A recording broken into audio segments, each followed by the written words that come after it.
যে নবীর গুনাহ নাই ওই নবী তওবা পড়ে প্রতিদিন 70 বার, আকসার 70 বারেরও বেশি। আমার পড়া দরকার কয়বার? আপনার পড়া দরকার কয়বার? বিশ্বনবী 70 বারের বেশি বললে আমাদের পড়া দরকার কয়বার? আর আমরা প্রতিদিন পড়ি কয়বার? কথা কন। আমাদের ভুল হবে, ভুল হতে সমস্যা নাই, ভুল হওয়াই মানুষের স্বভাব, কিন্তু ভুল হওয়ার পরে ভুলের উপর অটল থাকা যাবে না। শয়তান আর মানুষের মধ্যে এই মৌলিক পার্থক্য। শয়তান ভুল করে ভুলের উপরই আছে, ঠিক কিনা? ক্ষমা চায় নাই, কিন্তু আমরা সকালে ভুল করলে দুপুরে মাপ চাই কার কাছে? 19 সালে ভুল করলে 20 সালে মাপ চাই কার কাছে? মৃত্যুর আগ পর্যন্ত আমরা ক্ষমা চাইলে ক্ষমা করে দিবে কে?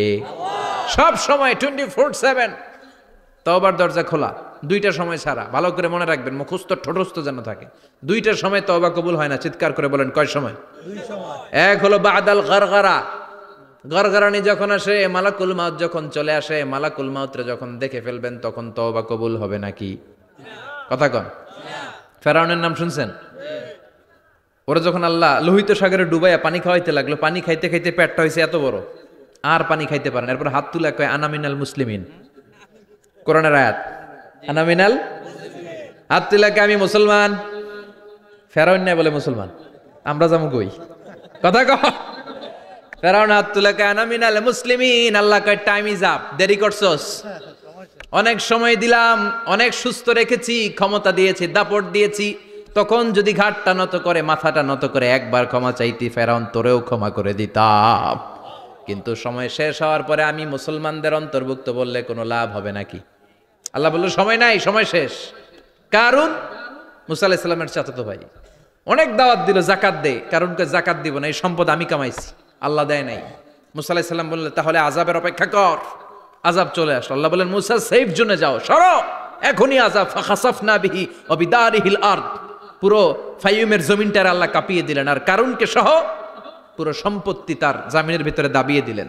হাঁটু পর্যন্ত কারুন দেবে যায়, ভাবছে উঠে যাবে, কোমর পর্যন্ত দেবে যায়, ভাবছে উঠে যাবে, গলা পর্যন্ত যখন দেবে যায় আর সুযোগ নাই। কয় মুসা আমার সব সম্পত্তি তোরে আর তোর আল্লাহরে দিয়া দিলাম, আমারে বাসা, আমারে সব সম্পত্তি তোর আর তোর আল্লাহর, আমারে খালি বাসা, চাচা আপন প্রাণ। আল্লাহ বলে সময় শেষ। তার মানে বাদাল গারগারা তওবা কিন্তু আর কবুল হয় না। এই হলো একটা। নাম্বার 2, বাদা তুলুই শামসি মিন মাগরিবিহা, প্রতিদিন চাঁদোলাতে সূর্য কোন দিক দিয়ে ওঠে? কথা কয় না? পূর্ব দিকে। কিয়ামতের আগ দিয়ে সূর্য আর পূর্ব দিকে উঠবে না, পশ্চিম দিক থেকে উঠবে। যেদিন প্রভাতে পশ্চিম দিক থেকে সূর্য উঠবে, ওই দিন থেকে তওবার দরজাটারে বন্ধ করে দিবে কে? আল্লাহ।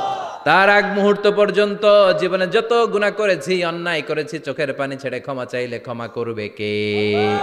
শয়তান আল্লাহরে চ্যালেঞ্জ দিছে, আল্লাহ তুমি আমারে জাহান্নামে পাঠাবা, আমিও তোমার বান্দা করে লয়ে একসাথে জামাতে ঢুকমু, একা ঢুকবো না, একা যাব না, তোমার বান্দাদেরকে সবগুলারে জাহান্নামী বানায়া তারপরে ঢুকমু। তোমারে চ্যালেঞ্জ দিলাম, একটারও জান্নাতে ঢুকাইতে পারবা? আল্লাহকে তুই আমার চ্যালেঞ্জ দিলি? আমি তো সব রাজার বড় রাজা, মহারাজা, আমারে চ্যালেঞ্জ দেশ, এত সাহস পাইলি কই? তুই আজীবন ওয়াসওয়াসা দিয়ে পাপ কাজ করাবি, একদিন তাফসীর মাহফিলে এসে আমার বান্দা ক্ষমা চাবে, আমি মাফ করে দেবো, তুই কি করবি?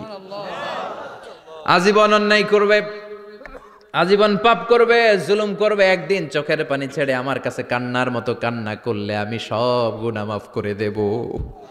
এজন্য আল্লাহ বললেন ইয়া আইয়ুহাল্লাযীনা আমানু তুবু ইলাল্লাহি তাওবাতান নাসুহা, ভুল করেছো তওবা করো, মাফ করবে কে?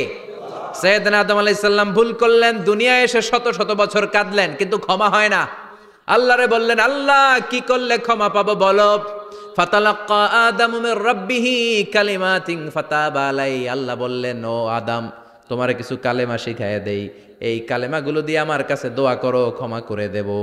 আল্লাহ শিখায় দিলেন ও আদম 2 হাত তুলে চোখের পানি ছেড়ে আমার কাছে পড়ো রব্বানা, পড়েন রব্বানা যালামনা আনফুসানা ওয়া ইল্লাম তাগফির লানা ওয়া তারহামনা লানাকুনান্না মিনাল খাসিরিন। এটা শিখাই দিছিল আল্লাহ।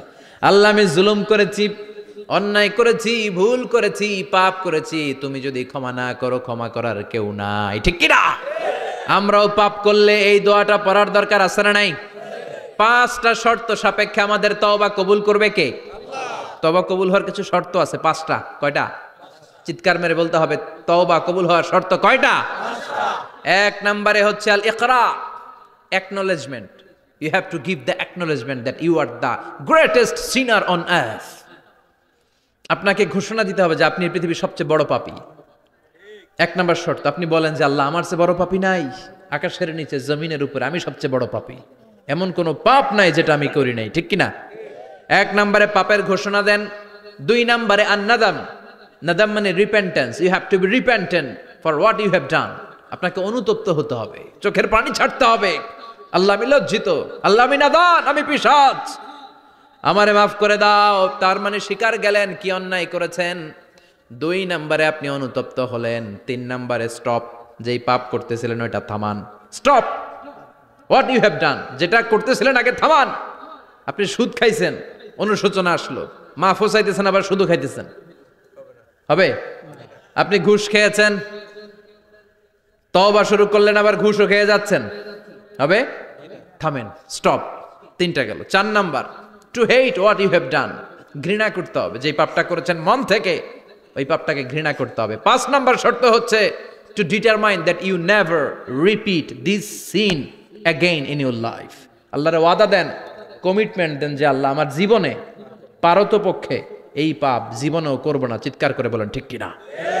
তার মানে আপনি স্বীকার যান, তারপরে আপনি অনুতপ্ত হবেন, যে পাপ করেছেন থামিয়ে দিবেন, পাপটারে মন থেকে ঘৃণা করবেন, আর আল্লাহরে ওয়াদা দিবেন আল্লাহ আর করব না। এই 5টা শর্তের আলোকে তওবা করলে জীবনের সব গুনাহ মাফ করে দিবে কে? এজন্য আল্লাহ বললেন, ইয়া আইয়ুহাল্লাযীনা আমানু তুবু ইলাল্লাহি তাওবাতান নাসুহা। তওবার মতো তওবা করো, সব গুনাহ মাফ করতে পারে কে? তওবা করবেন তো? রাজি আছেন? কবে করবেন? এই মুহূর্তে তওবা করলাম, এই মুহূর্তে আল্লাহর কাছে ক্ষমা চাই, আল্লাহ জীবনের সব গুনাহ মাফ করে দাও। আমাদের দেশে তওবা করার জন্য হুজুর লাগে, কথা কন? পীর সাহেব হুজুর, বড় হুজুর, ছোট হুজুর, হাফেজ সাহেব লাগে না? হাফেজ সাহেব, ইমাম সাহেব, এদের ছাড়া নাকি তওবা হয় না। না, এটা ভুয়া কথা। আপনি অনুতপ্ত হন, আপনি চোখের পানি ছাড়েন, আপনি আপনার রবরে বলেন, ক্ষমা করে দিবে কে? ইমাম সাহেব আসতে হবে শর্ত না, পীর সাহেব হুজুর এসে হুজুরের হাতে হাত রেখে তওবা পড়তে হবে শর্ত না। আপনার রবরে ডেকে চোখের পানি ছেড়ে ক্ষমা চান, ক্ষমা করবে কে? আর প্রতিদিন শতবার পড়তে থাকবেন আস্তাগফিরুল্লাহ। আওয়াজ করে সবাই পড়েন আস্তাগফিরুল্লাহ, আর জোরে পড়েন আস্তাগফিরুল্লাহ। বিশ্বনবী বলেন, মান লাজিমাল ইস্তিগফার জাআলাল্লাহু লাহু মিন কুল্লি দিকিন মাখরাজা।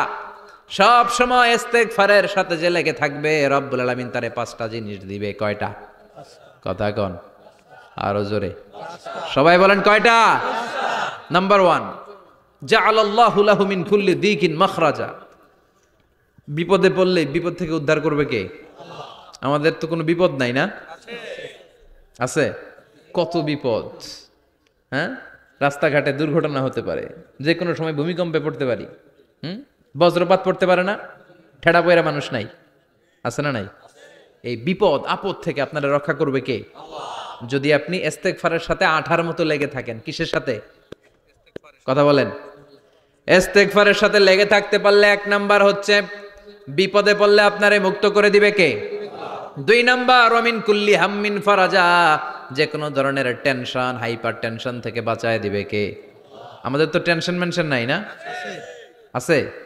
লাইফ নিয়ে টেনশন, বাঁচার টেনশন, মরার টেনশন, ক্যারিয়ারের টেনশন, রাস্তাঘাটে যানজট এটার টেনশন, পুলিশের দৌড়ানি, র্যাবের দৌড়ানি, বাড়ির ভাড়া, গ্যাস বিল, বিদ্যুৎ বিল, ছেলে মেয়েদের লেখাপড়া, কত টেনশন। এই সব টেনশন থেকে আপনারে মুক্ত করে দিবে কে? 3 নম্বরে, ওয়ারযুকহু মিন হাইসু লা ইয়াহতাসিব। এমন জায়গা থেকে আল্লাহ আপনার রিজিকের ব্যবস্থা করবে আপনি কল্পনাই করতে পারবেন না। সুবহানাল্লাহ পড়েন। 4 নম্বরে, সবসময় ইস্তেগফার যদি পড়া হয়, আল্লাহর কোনো আযাব ওই বান্দার উপরে আসে না। ওমা কানাল্লাহু মুআযযিবাহুম ওয়া হুম ইস্তাগফিরুন।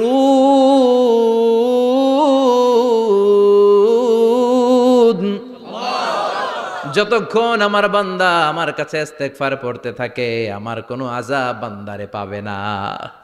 যতক্ষণ ইস্তেগফার পড়বেন আল্লাহর কোনো আযাব আপনার উপর আসবে না। 4টা গেল। 5 নাম্বার, বারবার ইস্তেগফার পড়লে রফিক ভাই আল্লাহ আপনার মুস্তাজাবুদ দাওয়া বানিয়ে দিবে। দোয়া করা মাত্র কবুল করে নিবে কে? আল্লাহ। মুস্তাজাবুদ দাওয়া বুঝেন তো? মানে যিনি হাত তুলতে দেরি কবুল হতে দেরি হয় না। বারবার বারবার ইস্তেগফার পড়ে দেখেন যে আপনার দোয়া কেমনে কবুল হয়। ইমাম আহমদ ইবনে হাম্বলের নাম শুনেছেন? জি। হাম্বলি মাযহাবের প্রতিষ্ঠাতা। হানাফি, শাফিঈ, মালিকি, 4 নাম্বারটা আপনারা বলেন হাম্বলি। এই হাম্বলি মাযহাবের ইমামের নাম আহমদ ইবনে হাম্বল, জগৎ বিখ্যাত মুহাদ্দিস। একক স্বতন্ত্র হাদিসের কিতাব হিসেবে পৃথিবীতে সবচেয়ে বড় যে হাদিসের কিতাব ওইটার নাম মুসনাদ আহমদ ইবনে হাম্বল। 40,000 হাদিসের কালেকশন আছে এটাতে। এই ইমাম আহমদ ইবনে হাম্বল ওনার শেষ জীবনটা হাদিস পড়ানো, হাদিস কালেকশনের জন্য ব্যয় করেছেন। শহরের পর শহর, দেশ থেকে দেশ, দেশান্তরে ঘুরতেন একটা হাদিসের জন্য। উনি সফরে বেরিয়েছেন হাদিস কালেকশনের জন্য। প্রচন্ড শীতের রাত, উনি মাগরিবের নামাজ, এশারের নামাজ পড়ে একটা মসজিদে শুয়ে পড়লেন, আর শুয়ে শুয়ে হাদিস পড়তেছেন। কি পড়তেছেন? কথা বলেন। আর মনে মনে ভাবলেন রাতটা মসজিদে কাটায় দেই, ফজরের নামাজ পড়ে আবার বেরোবো।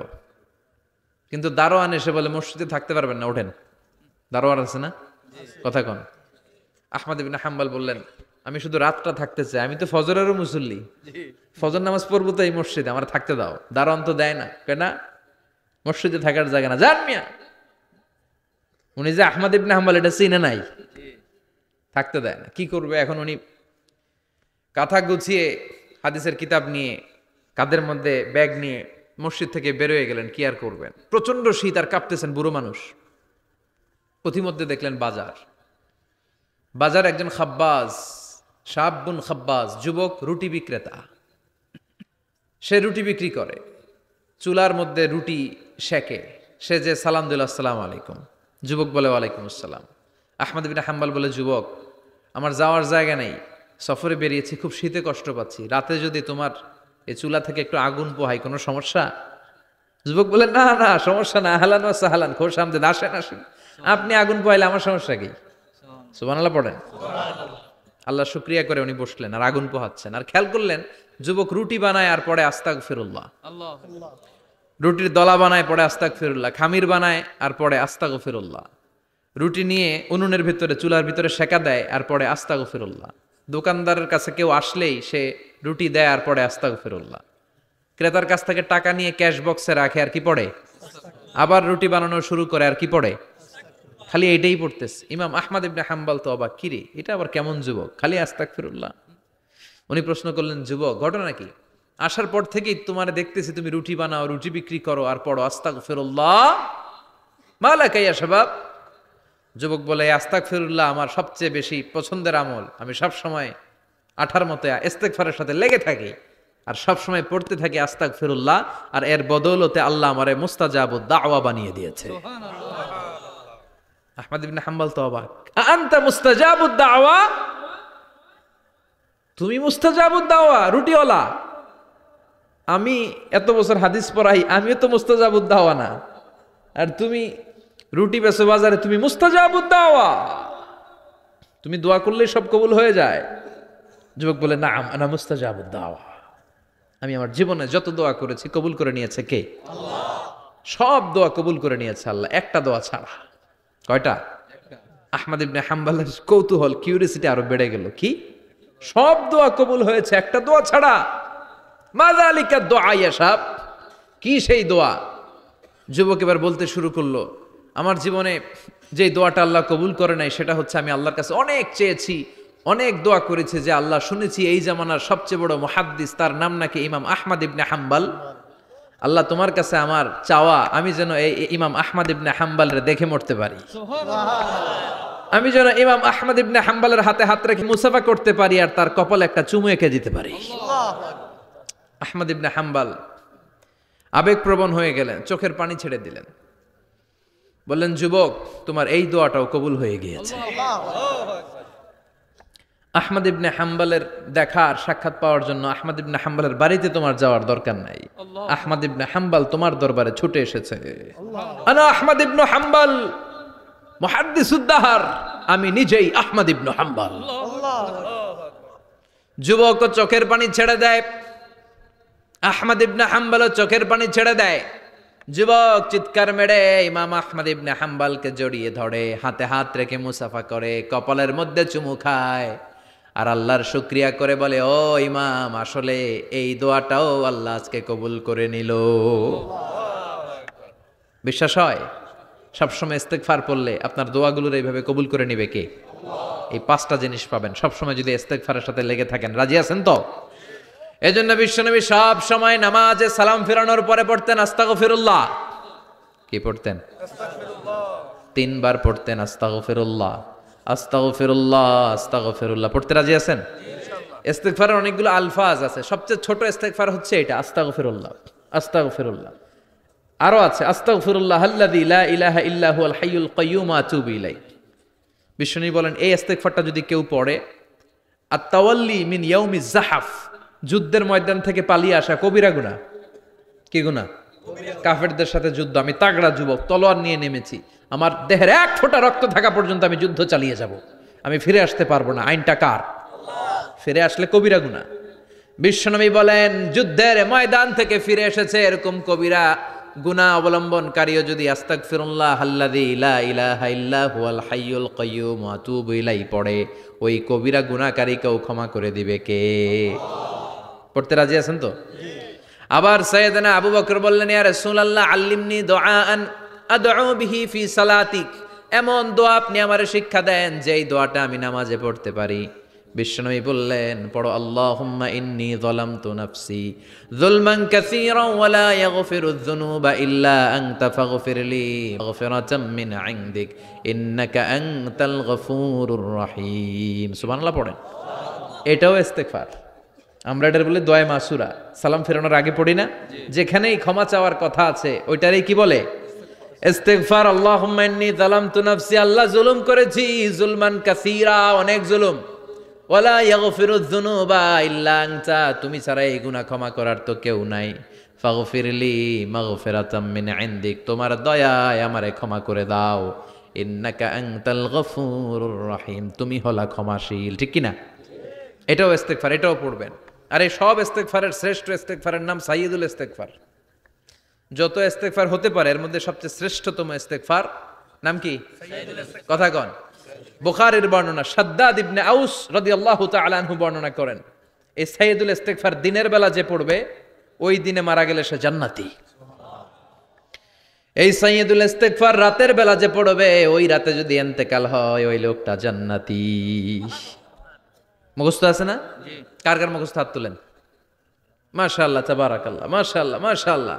আর যাদের নাই তাদের হোমওয়ার্ক, তাদের আল্লাহুম্মা আনতা রাব্বি লা ইলাহা ইল্লা আনতা খালাকতানি ওয়া আনা আবদুক ওয়া আনা আলা আহদিকা ওয়া ওয়া'দিকা মাস্তাতা'তু আউযু বিকা মিন শাররি মা সানা'তু আবুউ লাকা বিনি'মাতিকা আলাইয়া ওয়া আবুউ লাকা বিযামবি ফাগফিরলি ফাইন্নাহু লা ইয়াগফিরুয যুনুবা ইল্লা আনতা। সুবহানাল্লাহ পড়েন। আজকে রাতে পড়ছেন, মারা গেলে জান্নাতি। চিল্লায় পড়েন না আল্লাহু আকবার। এজন্য বিশ্বনবী বলেন আমার আগের গুনাহ মাফ, পরের গুনাহ মাফ, তারপরেও প্রতিদিন আমি 70 বার তওবা ইস্তেগফার পড়ি। আজকে থেকে পড়তে রাজি আছেন তো? বেশি বেশি ইস্তেগফার পড়া যাবে না? একটু প্রাণ খুলে দিল খুলে আওয়াজ করে পড়েন তো আস্তাগফিরুল্লাহ। আর জোরে পড়েন আস্তাগফিরুল্লাহ। আবার সবাই পড়েন আস্তাগফিরুল্লাহ। সব সময় তওবা ইস্তেগফার যারা পড়ে তাদেরকে পছন্দ করে কে? আল্লাহ। সব সময় জিকির করে করে জিহ্বাটারে যারা ভিজিয়ে রাখে তাদেরকেও পছন্দ করে কে?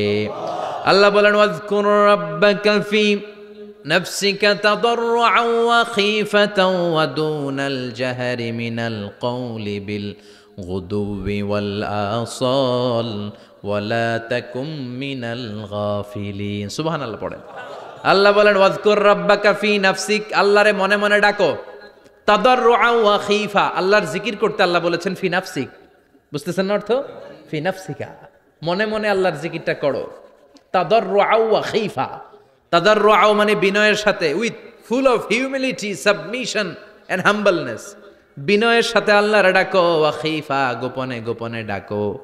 দুনাল জাহারি মিনাল কওল, চিৎকার চেঁচামেচি করে ডেকো না। কার কথা? আওয়াজ করে জিকির করো না। এই যে আমরা মাহফিলে লা ইলাহা ইল্লাল্লাহ জিকির করে, এটা তালিমান। উদ্দেশ্য কি? তালিমের জন্য আওয়াজ করে জিকির জায়েজ আছে, কিন্তু ব্যক্তিগত জিকিরের যে ইবাদতটা, এটা আস্তে আস্তে হইতে হবে, এটা ভদ্রভাবে হতে হবে, চিল্লাচিল্লি করে নয়। আবার তালিমের জিকির ওইটাও ভদ্রভাবে। ইন্নাল্লাহা জামিল ইউহিব্বুল জামাল, আমার আল্লাহ সুন্দর, আমার আল্লাহর জিকিরের মধ্যেও সৌন্দর্য আছে না নাই? কিন্তু এদেশে জিকিরের ভেতরে লাফালাফি আছে না নাই? বেশি না কম? কি বসেন বসেন, হ্যাঁ বসে যান তো, অনেক ধরনের আছে জিকির। হ্যাঁ বসেন বসেন, বসে যান। হ্যাঁ হাইবার আলী, এটা কি আবার জালালি? তো এই যে ইন্নাল্লাহা জামিল ইউহিব্বুল জামাল, আমার আল্লাহ সুন্দর, আমার আল্লাহর জিকিরের মধ্যেও সৌন্দর্য আছে না নাই? তালিমের উদ্দেশ্যে সবাই মিলে জিকির করা যায়, কিন্তু চিল্লাফাল্লা করা যাবে না, লাফালাফি করা যাবে না, মাথা ডানে বায়ে ঝুলানো যাবে না, ঠিক কি না? কিন্তু লাফালাফির জিকির আছে না নাই? লাফাইতে লাফাইতে, হ্যাঁ গাছের আগায় বাঁশের আগায়। আবার যিনি জিকির পরিচালনা করে ওনার কান্দে যাই ওঠে, আছে না নাই? বিশ্বনবী সাহাবাদের নিয়ে জিকির করছেন, সাহাবারা লাফাতে লাফাতে খেজুর গাছের আগায়। হাদিসে আছে না এটা? বিশ্বনবী সাহাবাদেরকে নিয়ে জিকির করছেন, লাফাতে লাফাতে আবু বকর বিশ্বনবীর কান্দের উপরে। আছে হাদিসে আছে? এটা জিকির নয়। কি সুন্দর দেখেন, ইসলাম বোঝা কত সহজ। ওয়াজকুর রাব্বাকা ফি নাফসিকা তাদাররুআ ওয়া খাইফা, গোপনে জিকির করো, ভদ্রতার সাথে বিনয়ের সাথে জিকির করো। ওয়ালা তাকুম মিনাল গাফিলিন দুনাল জাহারি মিনাল কওল, চিৎকার চেঁচামেচি করে জিকির করো না। যারা চিকফাল দিয়ে হই হই হই হই করে, আছে না? হই হই হই হই হই হইয়ের ভিতরে আল্লাহর নাম আছে। হ্যাঁ এই যে হুই হাই হুই হাই, এই স্টাইলের যে জিকির, এটার ভিতরে আমার আল্লাহর নাম আছে? আল্লাহর নাম যদি না থাকে ওইটা জিকির হবে? কথা বলেন। বিশ্বনবী বললেন, খবরদার, চিৎকার চেঁচামেচি করে লাফালাফি করে যারা জিকির করে, এরা মনে করে আল্লাহ কানে শোনে না। কথা বলেন। আপনি গোপনেও আল্লাহর ডাকলে আপনার ডাকে সাড়া দিবে কে?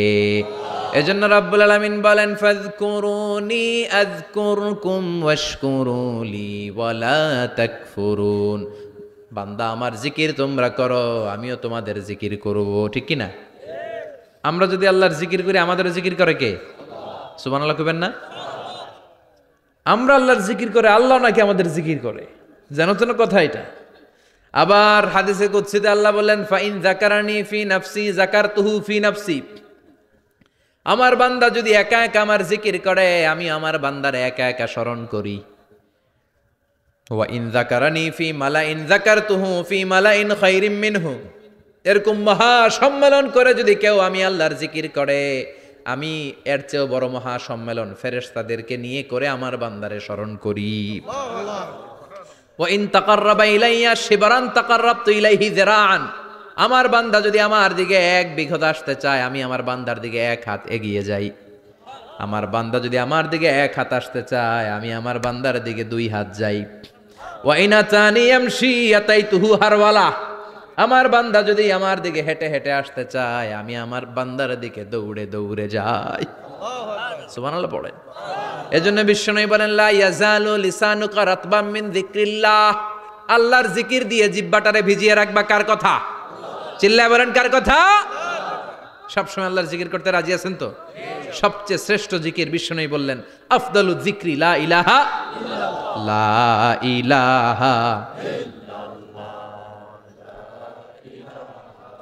লা ইলাহা ইল্লাল্লাহু মুহাম্মাদুর রাসূলুল্লাহ সাল্লাল্লাহু। সবচাইতে শ্রেষ্ঠ জিকির লা ইলাহা, এর চেয়ে শ্রেষ্ঠ জিকির আছে? কথা বলেন। বিশ্বনবী বললেন, মান ক্বালা লা ইলাহা ইল্লাল্লাহ সিদকান মিন কলবিহি, একনিষ্ঠতার সাথে অন্তর থেকে কেউ যদি জীবনে একবার বলে লা ইলাহা ইল্লাল্লাহ, দাখালাল জান্নাহ, তার যদি পাপ থাকে, অন্যায় থাকে, ওই পাপ আর অন্যায়ের শাস্তিগুলার পরে কোনো না কোনো দিন আমার ওই বান্দা জান্নাতে ঢুকবে। একবার যদি খালিসান মিন কলবিহি সে পড়ে লা ইলাহা ইল্লাল্লাহ, তার জন্য জান্নাতকে অবধারিত করে দিয়েছে কে? আবার এটার নাম আল্লাহ দিয়েছে কালিমায়ে, কথা বলেন, দরাবাল্লাহু মাসালান কালিমাতান তাইয়িবাতান কাশাজারাতিন তাইয়িবাতিন আসলুহা সাবিতুন ওয়া ফারউহা ফিস সামা। সুবহানাল্লাহ। পবিত্র বাণী এটা কালিমায়ে তাইয়িবা। আবু সাঈদ আল খুদরি থেকে বর্ণিত, মুস্তাদরাকে হাকিম আর সহিহ ইবনে হিব্বানে এসেছে, বিশ্বনবী বলেন মুসা আলাইহিস সালাম আল্লাহর একবার প্রশ্ন করলেন, ইয়া রাব আল্লিমনি দুআআন আদউ বিহি, আপনি আমার এমন একটা জিকির শিক্ষা দেন যেই জিকির দিয়ে আমি শুধু আপনার জিকির করব, কেউ এই জিকির করতে পারবে না। এই জিকির জানবো শুধু আমি, আর জানবেন কথা কোন? প্রশ্ন করছে কে? হ্যাঁ, কাকে করেছে?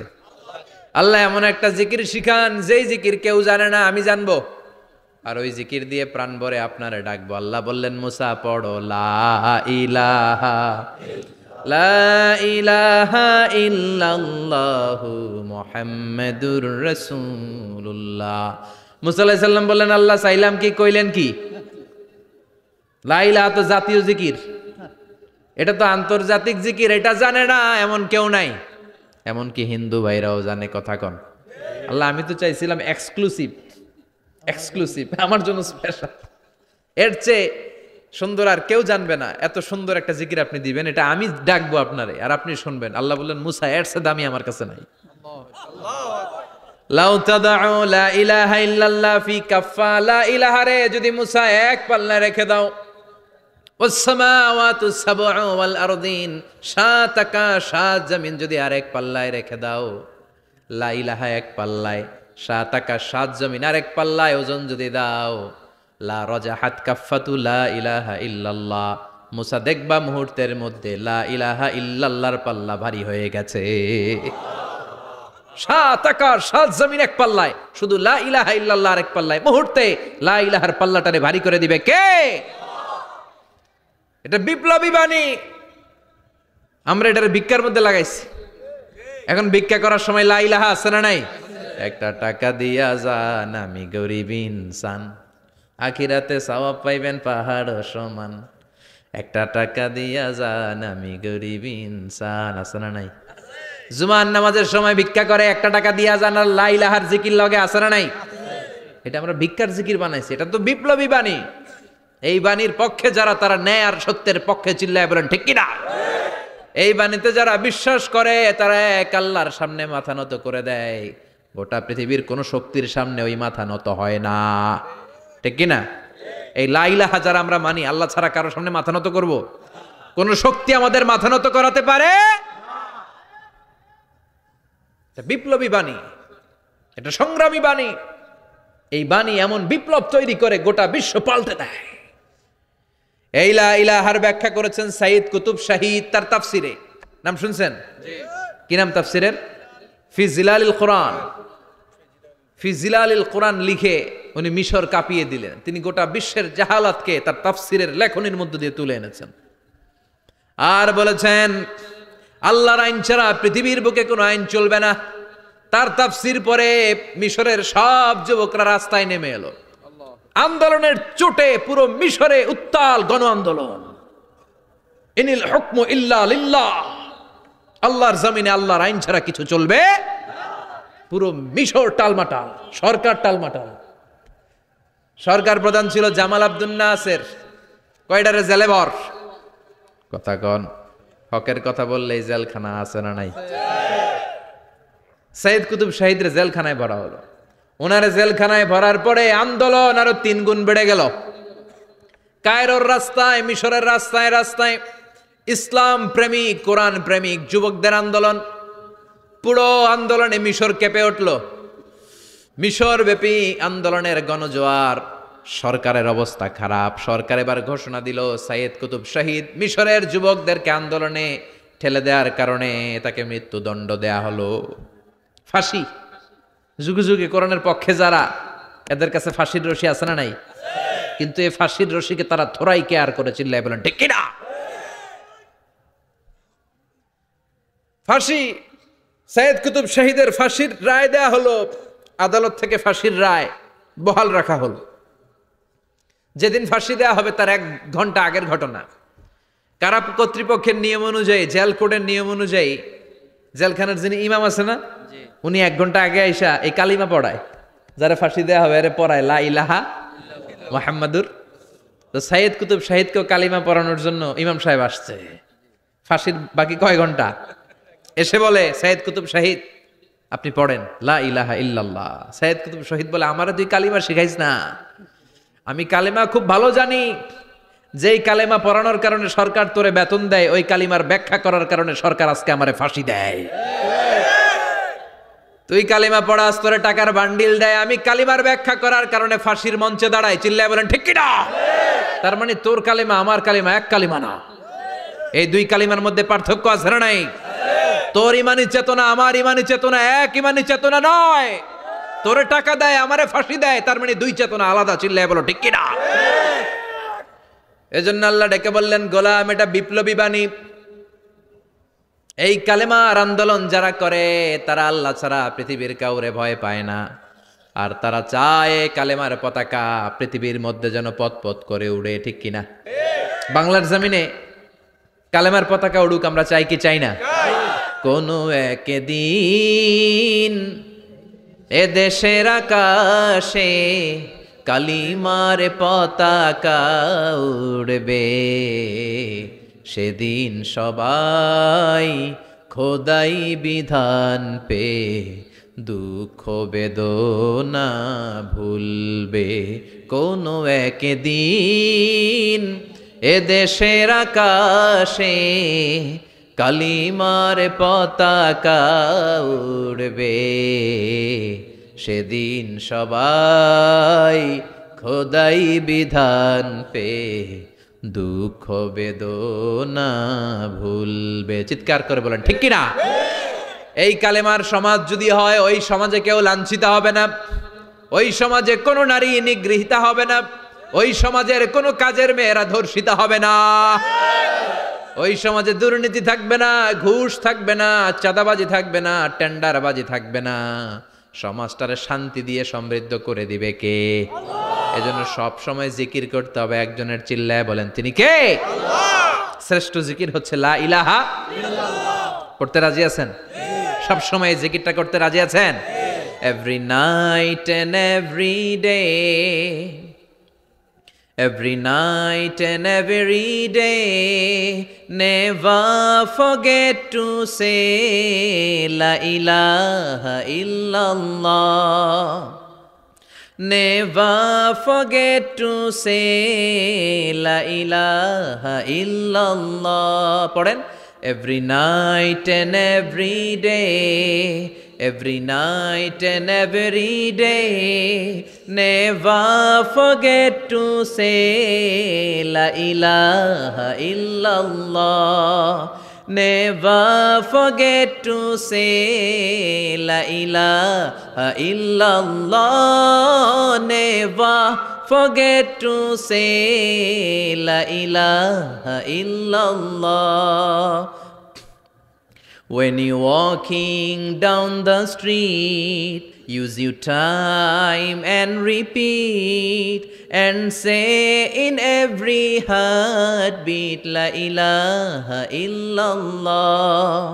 When you're walking down the street, use your time and repeat and say in every heartbeat la ilaha illallah.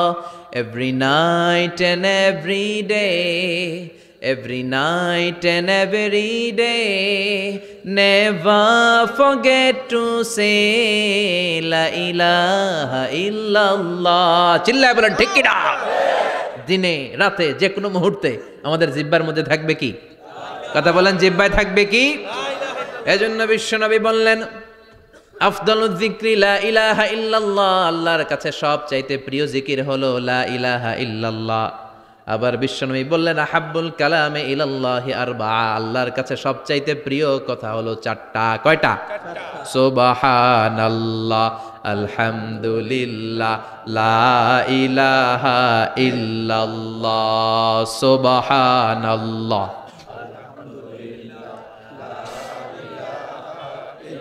লা ইলাহা ইল্লাল্লাহু মুহাম্মাদুর রাসূলুল্লাহ। সুবহানাল্লাহ পড়েন।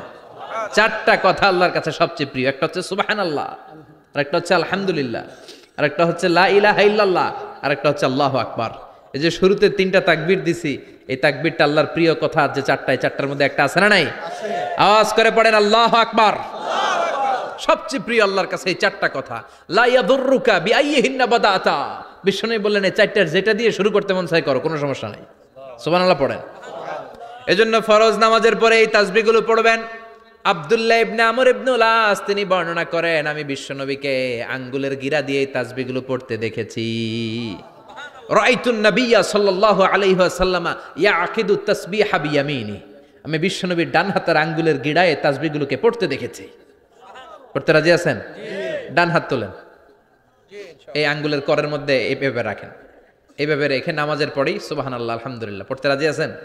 সুবহানাল্লাহ 33 বার, আলহামদুলিল্লাহ 33 বার, আল্লাহু আকবার 33 বার। পড়তে রাজি আছেন সবাই? আল্লাহ তুমি কবুল করো। ফরজ সালাতের পরে আমরা মুনাজাত দেওয়ার জন্য পাগল হয়ে যাই। আসসালামু আলাইকুম ওয়া রাহমাতুল্লাহ, আসসালামু আলাইকুম ওয়া রাহমাতুল্লাহ, আমিন ইয়া আরহামার রাহিমিন। আছে না নাই? চান্দলায় মনে হয় নাই। কিন্তু বিশ্বনবী সালাম ফেরানোর পরে সর্বপ্রথম যে আওয়াজটা করতেন সেটা হচ্ছে আল্লাহু আকবার। এরপর 3 বার পড়তেন আস্তাগফিরুল্লাহ, আস্তাগফিরুল্লাহ, আস্তাগফিরুল্লাহ। এরপর আয়াতুল কুরসি একবার। কয়বার? মান ক্বারা আয়াতুল কুরসি দুবুরা কুল্লি সালাতিন মাকতুবা লাম ইয়ামনাহু মিন দুখুলিল জান্নাতি ইল্লাল মাউত। প্রত্যেক ফরজ সালাতের পরে যে একবার আয়াতুল কুরসি পড়ে তার জান্নাতে ঢোকার ক্ষেত্রে আর কোনো বাধা থাকে না, একটা জিনিস ছাড়া, সেটা হচ্ছে মরণ। লোকটা মরে না তাই জান্নাতে যায় না, মরলেই জান্নাতি। আল্লাহু আকবার। এরপরে 33 বার সুবহানাল্লাহ, 33 বার আলহামদুলিল্লাহ, 33 বার আল্লাহু আকবার। সবশেষে মিলাবেন লা ইলাহা ইল্লাল্লাহ ওয়াহদাহু লা শারীকা লা লাহুল মুলকু ওয়া লাহুল হামদু ওয়া হুয়া আলা কুল্লি শাইইন কাদির। এরপরে পড়তেন আল্লাহুম্মা আনতাস সালাম ওয়া মিনকাস সালাম তাবারাকতা ইয়া যাল জালালি ওয়াল ইকরাম। এরপরে পড়তেন আল্লাহুম্মা লা মানিআ লিমা আ'তাইতা ওয়া লা মু'তিয়া লিমা মানা'তা ওয়া লা ইয়ানফা'ু যাল জাদ্দি মিনকাল জাদ। এরপরে পড়তেন আল্লাহুম্মা ইন্না নাসআলুকাল হুদা ওয়াত তুকা ওয়াল আফাফা ওয়াল গিনা। এরপরে পড়তেন আল্লাহুম্মা আ'ইন্না আলা যিকরিকা ওয়া শুকরিকা ওয়া হুসনি ইবাদাতিক। সুবহানাল্লাহ পড়েন। কত তাসবিহ, কত দোয়া। আবার ফজরের সময় পড়তেন আল্লাহুম্মা বিকা আসবাহনা ওয়া বিকা আমসাইনা ওয়া বিকা নাহইয়া ওয়া বিকা নামুতু ওয়া ইলাইকান নুশুর। সুবহানাল্লাহ বলেন। এগুলো পড়ে না? আল্লাহুম্মা আমিন ইয়া আরহামার রাহিমিন। কত বড় ডাকাত। ফরজ সালাতের পরে তাসবিহগুলো পড়বেন। কথা বলেন, পড়তে রাজি আছেন সবাই? আর তাসবিহ শেষ হলে দোয়া করেন, সমস্যা নাই। দোয়া করতে হবে কার কাছে? বিশ্বনবী বললেন আর দোয়া মুখুল ইবাদা, দোয়া হলো ইবাদতের নির্যাস। যার দোয়া নাই ওর কিচ্ছু নাই। দোয়া করেন নাই তো নামাজে কাজ হবে না, দোয়া করেন নাই রোজায় কাজ হবে না। কথা কন। আর দোয়া মুখুল ইবাদা, দোয়া হচ্ছে ইবাদতের নির্যাস। আবার তিরমিজির বর্ণনায় বললেন আর দোয়া হুয়াল ইবাদা, দোয়াটাই নাকি ইবাদত। দোয়াটা ইটসেলফ, এইটাই ইবাদত। নামাজ যেমনি ইবাদত, রোজা যেমনি ইবাদত, হাত তুলে যে দোয়া করলেন এইটাও ইবাদত। সুবহানাল্লাহ পড়েন। এটা মুমিনের ওয়েপন, সিলাহুল মুমিন। সাপ্লিকেশন, দোয়ার ইংরেজিতে বলে সাপ্লিকেশন। সাপ্লিকেশন is the weapon of believers. এটা বিশ্বাসীদের অস্ত্র। সবকিছুর কারামতি যেখানে শেষ, দোয়ার কারামতি ওইখানে। এরকম অনেক শুনবেন ক্যান্সারে আক্রান্ত, দুরারোগ্য ব্যাধি, বাংলাদেশের চিকিৎসা শেষ, ইন্ডিয়া গেছে, কয় বাঁচবো 3 মাস। কয় মাস? এরপরে 7 বছর বাইসা ছিল। কেমনে বাঁচলো? কেমনে? দোয়া। দোয়ার পাওয়ার আছে না নাই? তবে দোয়াটা দোয়ার মতো হতে হবে।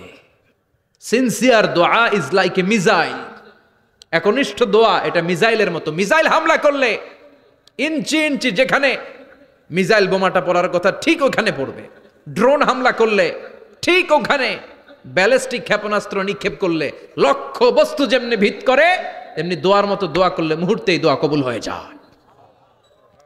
আমরা দোয়ার মতো দোয়া করতে জানি না। কেমন করে দোয়া করতে হয় আমাদের জানা নাই, এজন্য দোয়াও কবুল হয় না। চিল্লায় কোন ঠিক কিনা? কিন্তু আল্লাহ ওয়াদা দিয়েছেন উজিবু দাওয়াতাদ দাঈ ইযা, আমার বান্দা দোয়া করলে আমি দোয়া কবুল করি। আমার বান্দা চাওয়া মাত্রই আমি কবুল করে নেই। সুবহানাল্লাহ পড়েন। যত দোয়া আপনি করেছেন সব কবুল, সব, অল অফ ইউর দোয়াজ আর অ্যাকসেপ্টেড, সব কবুল হয়েছে আল্লাহর কসম। অনেকে বলবে হুজুর এটা আবার কি কইলেন, এতক্ষণ তো ভালোই কইতেছিলেন, সব দোয়া আবার কবুল হয় কেমনে? আমি তো জীবনে কত কিছু চাইলাম, কত কিছুই তো পাই নাই। আছে না এরকম? অনেকে অনেক পেরেশান, আফসোস করে হুজুর চাইলাম আল্লাহ দিল না। 4টা মাইয়া, এবার কাবা ধইরা চাই আইছি পোলার কথা, এটাও হয়েছে মাইয়া। আছে না নাই? 5টা ছেলে হয়েছে, মেয়ের জন্য বুকটা হাহাকার। হজে যে আরাফাতের ময়দানে চেয়ে আসলাম, এইবারও হয়েছে আর একটা পোলা। আছে না নাই? কত কিছু চাইলাম, পাইলাম না হুজুর, দিল না আল্লাহ। বলে না আপনার সব দোয়া কবুল, তবে কবুল হওয়ার 3টা সিস্টেম আছে। কয়টা? চান্দোলার ভাইয়েরা মনে থাকবে? কয়টা? আপনি যত দোয়া করছেন সব কবুল, কারণ আল্লাহর কাছে কিছু চাইলে আল্লাহ ফিরায় দিতে জানে না। আল্লাহ জানেই না কেমনে ফিরায় দিতে হয়।